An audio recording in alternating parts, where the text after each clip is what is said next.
Não importa se você é pessimista ou otimista, a vida de Derek Exposito não foi boa nem ruim. Foi apenas uma existência medíocre e insignificante. Seu pai era um homem abusivo bipolar, capaz de desaparecer do quarto por dias durante a fase depressiva. Ele acordava apenas para comer, usar o banheiro e o ocasional ataque de raiva do tipo "vamos tornar sua vida miserável". Durante sua fase eufórica, ele trabalhava como um louco, mas, por não ter talento nem como empresário nem como alpinista social, ele não conseguia ter sucesso e nem estabelecer as conexões certas. Em seu estado natural, sempre que ele decidia realmente tomar seus medicamentos, ele era apenas um treinador de batata que se levantava e ia trabalhar só para evitar a culpa e o despeito de vizinhos e colegas. Qualquer que fosse sua condição mental, ele sempre foi um exemplo perfeito de pai abusivo. Seus filhos sempre foram uma vergonha aos seus olhos. Eles nunca estudaram o suficiente, nunca foram disciplinados o suficiente, nem demonstraram respeito suficiente. E ele estava sempre lá para lembrá-los de quão errados eles estavam. Ele gritava com eles pelo menor erro, lembrando-os constantemente de que eram apenas parasitas que sugavam seu trabalho duro. E quando as palavras não eram suficientes ou quando elas não atendiam às suas expectativas em relação às notas escolares ou às tarefas, não havia professor como seu cinto de couro. Por isso, Derek e Carol tiveram que aprender rapidamente a se defender, já que sua mãe distraída praticamente se esqueceu deles logo após o parto, dedicando sua vida à busca de paz e tranquilidade, ficando o mais longe possível das birras do marido. Derek era 2 anos mais velho e tentou desesperadamente cuidar do irmão mais novo, mas sem sucesso. Eles cresceram assistindo e lendo histórias sobre heróis protegendo os fracos e defendendo a justiça. Mas nenhum herói jamais apareceu para salvá-los. Toda semana eles eram forçados a ir à igreja para adorar um Deus benevolente e indescritível e seu filho, o Salvador de toda a humanidade. Mas não importava o quanto eles orassem ou quão bons eles fossem, nenhum milagre acontecia. Então, eles simplesmente pararam de acreditar em heróis e, em vez de perder tempo com orações, eles os acumularam. A escola era seu único oásis, mas isso durou apenas até a 6ª série. Quando cheguei ao ensino fundamental, não demorou nem um mês para o bullying começar. Suas roupas baratas e disposição sombria os tornavam alvos mais fáceis. Eles estavam tão acostumados a serem jogados de um lado para o outro e insultados que nem se incomodavam em tentar revidar. Por muito tempo, Derek considerou isso o pior momento de sua vida inútil. Depois de um mês, ele sabia que não aguentaria mais aquilo, então tentou melhorar as coisas. Ele denunciou os abusos sofridos pelo pai aos serviços sociais por e-mail anônimo, mas, devido ao excesso de trabalho e à falta de pessoal, a assistente social fez uma breve visita e nunca mais voltou. Então ele tentou acabar com o bullying denunciando os agressores a uma professora, que por sua vez lavou as mãos ao denunciar ao diretor. O diretor não queria se meter no que ele considerava brincadeiras infantis, então ligou para os pais de Derek para informá-los do problema, esperando que eles deixassem passar. E pelo menos seu desejo se tornou realidade. Derek, em vez disso, levou uma surra extra por não ser homem o suficiente para enfrentar seus próprios problemas. Você é realmente tão estúpido para nunca aprender nada comigo. Nunca delegue. Se você quer algo bem feito, faça você mesmo. Derek nunca se sentiu tão desamparado e desesperado, então ele chorou até cair no sono. Essa foi a gota d'água. No dia seguinte, ele se sentiu diferente, lúcido como nunca antes. Não era mais hora de desespero, ele precisava de um plano. Levaria anos para que ele percebesse que algo dentro dele havia morrido. Ele não era mais capaz de confiar, ter esperança ou desenvolver qualquer senso de parentesco. Ele estava cercado por inimigos e, para sobreviver, Derek precisava ser capaz de lutar. Então, Derek pediu ao pai para deixá-lo entrar em um dojo e aprender artes marciais, e para sua surpresa, ele não teve que implorar ou mesmo pedir 2 vezes. Seu velho estava feliz que sua desculpa fraca e magricela de criança estava finalmente interessada em se tornar um homem. Sua única condição era que Derek não pudesse parar por pelo menos um ano, caso contrário ele teria que pagar por isso. Derek não só começou a praticar Aikido quase diariamente, como também acordava 2 horas mais cedo todos os dias para desenvolver músculos fazendo flexões, agachamentos, abdominais e correndo até ficar sem fôlego.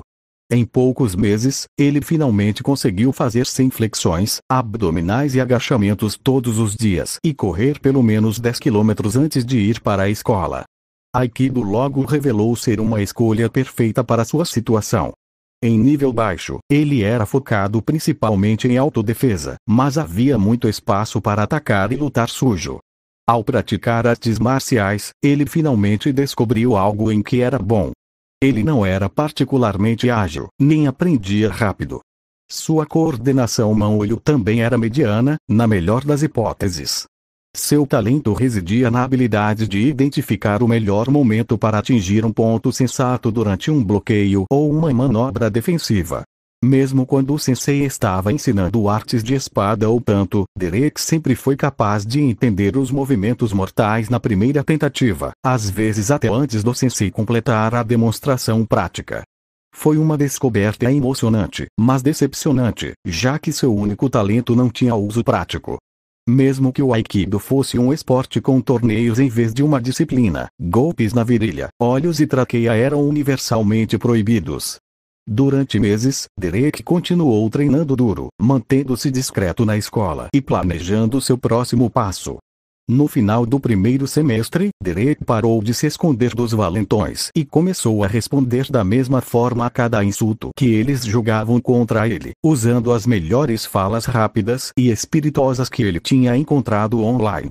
Derek prestou atenção para nunca ir ao banheiro ou ficar sozinho por muito tempo, sempre mantendo uma testemunha adulta na linha de visão. Não demorou nem um dia inteiro para que seus inimigos estivessem furiosos e indignados. Somente quando as veias quase saltaram para fora de seus pescoços, ele jogou sua isca. Já estou farto da sua MH, seus babacas. Me encontrem em 1 hora atrás do mercado entre Lincoln e a 3RD. Ou vocês estão com muito medo? Já que você busca a morte, eu terei prazer em conceder seu desejo, seu viado. Seremos apenas você e nós três, certo? Derek assentiu sem acreditar nele nem um pouco. E ele estava certo. Quando entraram no beco, trouxeram mais 2 pessoas. Derek estava esperando por eles, encostado na parede no final do beco sem saída. Aí está você. Eu estava começando a achar que você me daria um bolo. Eles começaram a rir. Desculpem o atraso. Espero que não se importem que levemos alguns amigos para a festa. Derek deu de ombros, enquanto sorria de orelha a orelha. Sem problemas. Não importa quanto, lixo inútil é sempre lixo. Escolhi esse beco porque ele é totalmente equipado com caçambas suficientes para acomodar todos os seus amigos. A última frase tocou num ponto sensível e eles o atacaram cegamente. Juntem-se contra ele, rapazes. Não o deixem escapar. Vamos pegar aquele que é o lixo. E assim, eles caíram na armadilha dele. Derek tinha vindo aqui preparando o terreno e escolhendo o melhor lugar para a luta. Um beco sem saída para não fazê-los escapar, o fim do beco para que eles não notassem o fio de disparo devido à luz fraca. Os 2 primeiros caíram com força no concreto, e os que estavam atrás deles estavam tão preocupados em não atropelar os amigos que nem perceberam o cano de aço chegando. Eles vieram em números. Derek veio totalmente armado. Usando o cano como espada, ele rapidamente os atingiu respectivamente na cabeça, na lateral do joelho, na virilha. Só então ele começou a bater nos 2 que estavam tentando se levantar. Enquanto eles gemiam e soluçavam no chão, ele usou uma pequena faca para cortar o fio de proteção e então começou a bater neles repetidamente com um cano de metal, dando atenção especial às regiões inferiores. No fundo, ele sabia que o que estava fazendo era errado, mas não se importava nem um pouco. Se o mundo foi construído para ser injusto, o único curso de ação possível era torná-lo injusto em sua vantagem. Então, ele pegou o taser que pegou emprestado do pai e os eletrocutou até ficarem inconscientes. Então, ele os despiu completamente e tirou várias fotos de cada um deles e até os filmou depois de organizá-los de forma que parecessem estar de conchinha um com o outro. Então, ele os jogou com um balde de água fria e fechou o acordo. Desculpem estragar o momento de O Segredo de Brokeback Mountain, meninas, mas preciso da atenção de vocês por um minuto. Quando os valentões acordaram, eles ainda estavam com tanta dor que mal conseguiam notar que estavam se abraçando. Respondera Derek enquanto ele ainda segurava firmemente o cano de aço estava fora de questão, então eles ficaram quietos e ouviram. Eu fiz um belo álbum de recortes de você, até mesmo um pequeno filme, carreguei-o no meu computador e até na nuvem. E seria terrível se alguém, eu não sei, como eu, por exemplo, os carregasse em todos os maiores sites de hospedagem de imagens. Você sabe como dizem, a internet nunca esquece. Os valentões começaram a chorar e implorar. Imagine o quão terrível seria. Sempre que alguém procurasse seus nomes no board, seja sua avó, suas namoradas ou até mesmo as faculdades para as quais você estava disposto a se candidatar, a primeira coisa a aparecer seriam essas fotos. Cara, não. Por favor, eu nem te conheço. Eu só estava fazendo um favor a um amigo. Foi só uma brincadeira, por favor, me perdoe. O coro de mendicância lhe deu arrepios. Derek queria vomitar com a hipocrisia deles.